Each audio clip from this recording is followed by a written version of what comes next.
Next आज welcome students. Next आज हम कौन के नेक्स्ट लेक्चर में हमारे पास एक second degree general equation given होगी और वो कौन को कब रिप्रेजेंट करेगी, जो हमारे पास उसकी कंडीशंस होंगी और जो कौन बनेगा उसकी वर्टेक्स निकालनी होगी। तो सपोज हमारे पास टू फाइंड द कंडीशन निकालनी when a general equation of second degree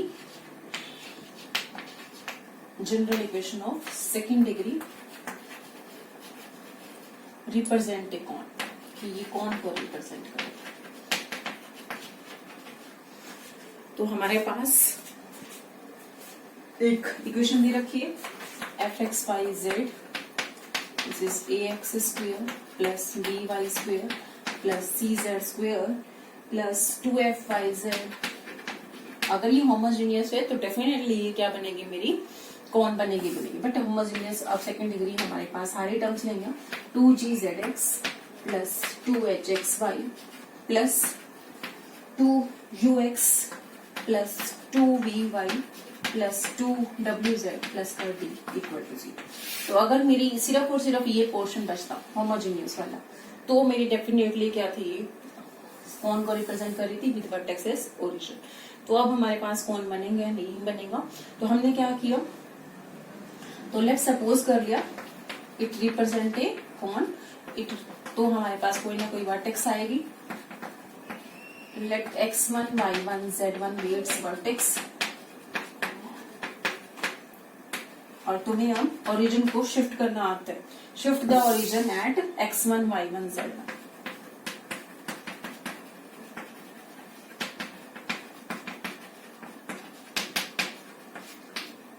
तो हमारे पास नया कोऑर्डिनेट सिस्टम क्या बन जाता है कि हमारे पास ये था पुराना कोऑर्डिनेट सिस्टम, नया coordinate system capital X capital Y capital Z, जिसमें मैंने हमारा ओरिजिन जो है वो शिफ्ट कर। तो नए कोऑर्डिनेट में रिलेशन आ जाएगी मेरी, दिस इज पुरानी और नई कोऑर्डिनेट में रिलेशन हमने पहले कर चुके इस तरह के क्वेश्चंस। तो हमारे पास X आ जाएगा, capital X is x minus x1, capital Y is y minus y1 and capital Z is z minus z1। तो यहाँ से स्मॉल x की वैल्यू निकाल सकते हो, capital X plus x1, small y is capital Y plus y1, small z is capital Z plus z। तो यहाँ put कर दो गिवन इक्वेशन में। थोड़ी सी कैलकुलेशंस है हमारे पास, जब इसमें पुट कर दोगी तो नया जो हमारे पास इक्वेशन बनने वाली है वो सेकंड डिग्री बनेगी ऑब्वियसली, बट उसका जो वर्टेक्स है वो क्या है, ओरिजिन है। और वर्टेक्स ओरिजिन कब होती है, जब मेरी सेकंड डिग्री होमोजीनियस इक्वेशन बने। इट मीन्स जो नई इक्वेशन हमारे पास आने वाली कैपिटल एक्स वाई जेड में दिस इज तो वो बननी चाहिए होमोजीनियस। होमोजीनियस कब बनेगी, जब मेरी लीनियर टर्म हमारे पास ये टर्म्स नहीं बचनी चाहिए, कांस्टेंट टर्म भी नहीं बचनी चाहिए। इट मीन्स जो नई वाली इक्वेशन आएगी उसमें coefficient of X, coefficient of Y, coefficient of Z and constant term should be 0। तो ये कांस्टेंट टर्म हमारे पास 0। तो अगर ये 0 बनेगा तो दिस इज द कंडीशन कि हमारे पास ये जो इक्वेशन है वो हमारे पास किसको रिप्रेजेंट करेगी, कौन को रिप्रेजेंट करेगी। थोड़ी सी कैलकुलेशन है, हम कैलकुलेशन पार्ट स्किप कर रहे हैं, तुम आराम से उसको देखोगे। और उसके बाद हमारे पास अब मैं वर्किंग रूल पे आ रही हूँ कि हमारा वर्किंग रूल कि हमारे पास एक सेकेंड डिग्री इक्वेशन गिवन हो इस तरह की, वो कौन को रिप्रेजेंट करेगी या नहीं करेगी। तो हमारे पास सपोज एक इक्वेशन गिवन है, एक इक्वेशन गिवन है f(x,y) z is 0। तो हमने पहले चेक करना है दिस रिप्रेजेंट्स ए कौन और नॉट, और फिर हमने वर्टेक्स निकालने। तो हमने क्या किया, मेक दिस इक्वेशन होमोजीनियस। पहला स्टेप जो वर्किंग रूल आ रहा है, make this equation homogeneous by introducing a new variable.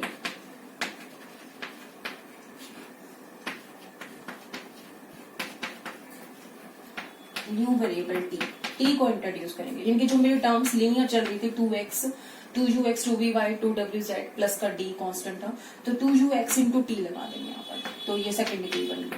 2vy T लगा देंगे तो ये सेकेंड डिग्री बनेगी। 2wz टी लगा देंगे ये, और डी टाइम्स टी स्क्वायर लगाएंगे तो मेरे सेकेंड डिग्री। तो ये जो टर्म्स लीनियर वाली टर्म थी, फर्स्ट डिग्री टर्म थी, वो टी से मल्टीप्लाई कर दी, और जो मेरी कांस्टेंट टर्म थी वो मैंने टी स्क्वायर से मल्टीप्लाई कर दी। तो कोई भी मेरी सेकेंड डिग्री इक्वेशन गिवन हो उसको हमने होमोजीनियस बनाना है by introducing new variable T, पहला स्टेप। सेकेंड हमने निकालना करली एफ बाई करली एक्स को 0 पुट करने, करली एफ बाई करली वाई को 0 पुट करने, करली एफ बाई करली जेड को 0 पुट करने एंड करली एफ बाई करली टी को। तो ये 4 हमारे पास इक्वेशन आ जाएंगी एंड यूजिंग, पहले ये निकालने using T is equal to, क्योंकि मैंने टी इंट्रोड्यूस किया है तो उसकी वैल्यू 1 ही हम इंट्रोड्यूस कर सकते हैं कहीं पर भी मल्टीप्लाई फैक्टर में। तो हमारे पास ये चारों को सोल्व करने हैं by using T is equal to 1। तो यहाँ से मेरी इक्वेशन आ जाएंगी, 4 इक्वेशन बन रही है बल्कि इनफैक्ट एक्स वाई जेड में और टी में, और टी को तो हम 1 पुट कर देंगे। तो हम यहाँ से एक्स वाई जेड सोल्व करेंगे। एक्स वाई जेड जब सोल्व करोगे, 3 इक्वेशनों को सोल्व करोगे, चौथी में पुट करके देखोगे, अगर चौथी सेटिस्फाइड हो रही है तो डेफिनेटली दिस रिप्रेजेंट्स ए कौन। अगर मेरी चौथी इक्वेशन सेटिस्फाई नहीं हो रही, किन्हीं 3 से निकाल के एक्स वाई जेड की वैल्यू चौथी में पुट करनी है। अगर मेरी चौथी इक्वेशन सेटिस्फाइड होगी दैट मीन्स दिस रिप्रेजेंट्स ए कौन, otherwise this does not represent a कौन। अब जब मान लो सेटिस्फाइड हो रही है, ये रिप्रेजेंट कर रहा है मेरा कौन को, तो जो एक्स वाई जेड सोल्व करोगे that will be the vertex. तो मेरा जो वर्किंग रूल है वो ये कि पहले हम होमोजेनियस बनाएंगे by introducing the new variable T and then find curly F by curly X, curly F by curly Y, curly F by curly Z, curly F by T. तो देखो question सब सिंपल से हैं question. Prove that the equation, कि हमारे पास एक equation है 7x² plus 2y² plus 2z² minus का 10 टाइम्स zx प्लस का 10 टाइम्स xy प्लस का 26x माइनस का 2y प्लस का 2z माइनस का 17, दिस इज 0। तो पहले प्रूव करने के रिप्रेजेंट करेगा कौन को and then find its vertex. तो हमने क्या करना है, एक नया हमने इक्वेशन बनानी है, होमोजेनाइज करना है इस इक्वेशन को by introducing new variable T. तो मैं उसी के अंदर ही इंट्रोड्यूस कर रही हूँ एक्स इंटू टी। अगले स्टेप में करोगे तुम अपना 2 एंड दिस इज 17t²। तो जहां पर मेरी लीनियर टर्म थी वह मैंने टी डाला, जहां मेरी कांस्टेंट टर्म थी वह मैंने t² डाला। तो अब जो मेरी नई इक्वेशन बनी है वो 4 वेरिएबल में बनी है, एफ एक्स वाई जेड और टी, होमोजेनियस इक्वेशन। तो हमने कर लिया एफ बाई कर लिया एक्स निकालना है, कर लिया एफ बाई कर लिया एक्स जब आ जाएगा दिस इज 714x माइनस का 10z प्लस का 10y, दिस इज का प्लस का 26t, दिस इज 0। इसी तरह से कर लिया एफ बाई कर ली वाई, कर लिया एफ बाई कर ली वाई आ जाएगा मेरा 4y प्लस का 10x माइनस का 2 एंड देन कर लिया एफ बाई कर ली जेड। जब हम टी को 1 पुट करेंगे तब हमने इसको 0 पुट करना है। तो हमारे पास कर लिया एफ बाई कर ली जेड निकाल दो, this is 4z minus 4z minus का 10x प्लस का 2t एंड देन कर लिया एफ बाई कर ली टी। कर लिया एफ बाई कर ली टी क्या बचा मेरा 26x माइनस का 2y माइनस का प्लस का 2z माइनस का 34t। तो अब t को 1 पुट कर दो, use put t is equal to 1 and कर लिया एफ बाई कर लिया एक्स, कर लिया एफ बाई कर ली वाई, कर लिया एफ बाई कर ली जेड को और t को 0। तो जब मैं t को 1 पुट कर दूंगी तो ये आ जाएगा मेरा दिस इज, और अब इसको 0। एक स्टेप और बीच में लिखोगे, put t is equal to 1।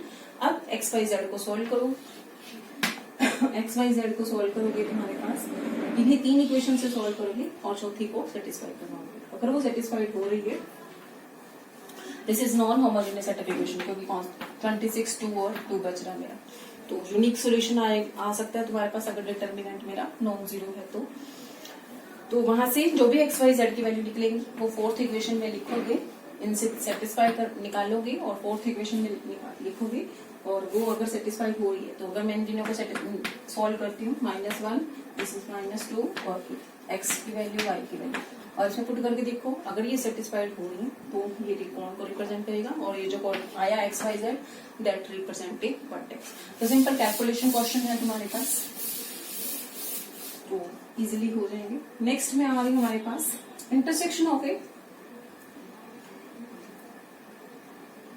तो एक सिंपल सा और क्वेश्चन है हमारे पास, this is a x square plus का बी वाई स्क्वेयर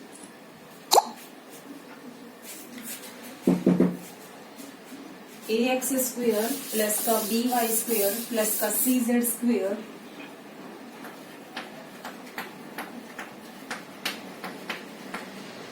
प्लस का 2ux प्लस का 2vy प्लस का 2wz।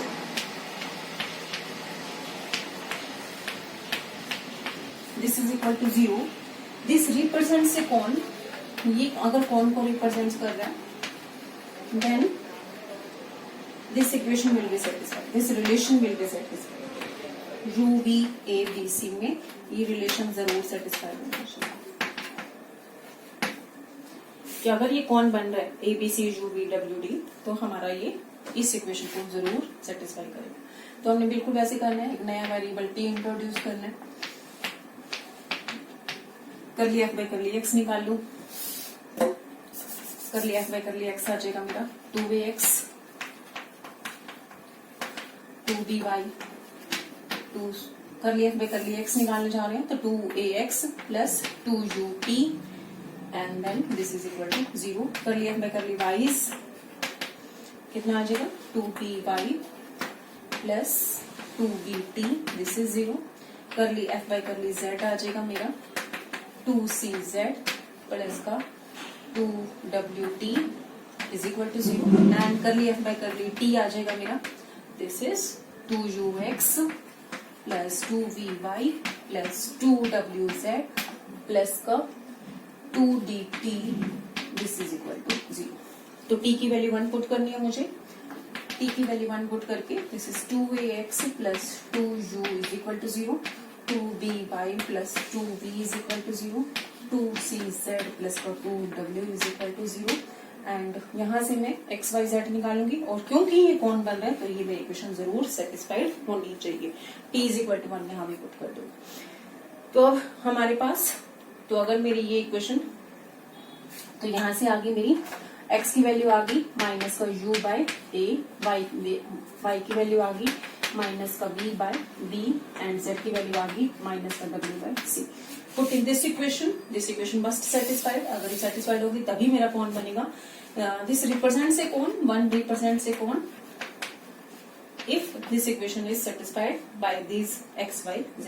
तो 2u x की वैल्यू कितनी आ गई माइनस का u by a, 2v y की वैल्यू माइनस का v by b, 2w z की वैल्यू माइनस का w बाय c प्लस का 2d इज इक्वल टू 0। तो 2 मेरा खत्म कर दो, बाकी जो बचा वही तुम्हारी रिलेशन थी किसमें, u v w a b c और d, ये तुम्हारा आंसर है। दे रखिए फाइंड द, क्वेश्चन क्या होगा, find the points of intersection of A line with the cone. और तुम देखोगे दो ही पॉइंट के ऊपर इंटरसेक्ट करेगी हमारे पास, x plus 1 by minus 1, y minus 12 by 5, z minus 7 by 2 और मेरा कौन दे रखा है सेकंड डिग्री होमोजेनियस इक्वेशन।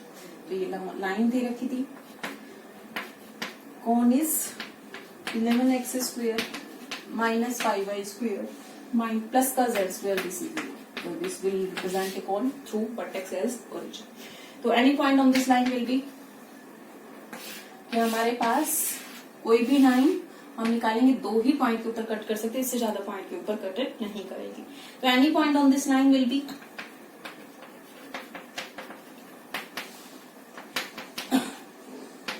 किस तरह से, माइनस के माइनस का 1, 5k प्लस का 12, दिस इज 2k प्लस का 7। If this line intersects the cone it must, ये किसी न किसी k की वैल्यू के लिए वो कोन के ऊपर लाई करेगा। If this lies on cone then it must satisfies equation of cone. तो माइनस के माइनस 1 का स्क्वायर माइनस का 5k प्लस 12 का square and then 2k plus 7 का square, this must be equal to 0। तो यहाँ से क्वाड्रेटिक इन k बनेगी, क्लियरली क्वाड्रेटिक इन k बनेगी। क्वाड्रेटिक इन k का मतलब दो वैल्यूज आएंगी हमारे पास k की, दो पॉइंट ऑफ इंटरसेक्शन आएंगे कोन के और लाइन के। तो एक k की वैल्यू पुट करोगे तो हमारे पास एक पॉइंट ऑफ इंटरसेक्शन आ जाएगा और दूसरा पॉइंट पुट करोगे तो मेरा दूसरा पॉइंट ऑफ इंटरसेक्शन। तो दो पॉइंट मिल सकते हैं मेरे पास कि एक लाइन एक कोन को इंटरसेक्ट करे।